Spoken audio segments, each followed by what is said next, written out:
Ma'am last time હું જ્યારે ઓફિસે આવ્યો હતો ને એ ટાઈમે મશીન્સ પણ હતી, તો એનું રીઝન જાણી શકો?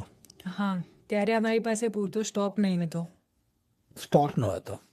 દેટ મીન્સ ઝીરો સ્ટોક થઈ જાય પછી આપનો ઓર્ડર આપે છે, એવું છે? એકચ્યુઅલીમાં એવું ન હોવું જોઈએ.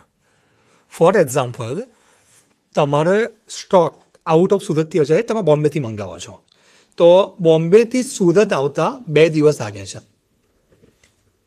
તો તમારી પાસે કમસે કમ 3 થી 4 દિવસનો સ્ટોક તો હોવો જ જોઈએ. કદાચ 2 દિવસમાં જ એકાદ દિવસ વધી જાય તો આ તો તમે મિનિમમ કહો છો. એટલે અને દિવસમાં સમજો 25 તમારો એ સ્ટોકનો યુઝ થતો હોય, 25 સ્ટોક 100 પીસ બચે ને તો ઓર્ડર અપાઈ જવો જોઈએ. અને એ તારે મેક્સિમમ લેવર કે ઇન્ડસ્ટ્રી ટુ ઇન્ડસ્ટ્રી ડિફર થાય. કોઈમાં 15, કોઈમાં 30 દિવસ, એનાથી વધારે સ્ટોક ન હોવો જોઈએ. કેમ? વધારે સ્ટોક રાખીશું તો પૈસા બ્લોક થઈ જશે. તો આ 2 કન્સેપ્ટ આપણે યુઝ કરવાના છે, મિનિમમ અને મેક્સિમમ લેવાનું. ખ્યાલ આવી ગયો? યસ.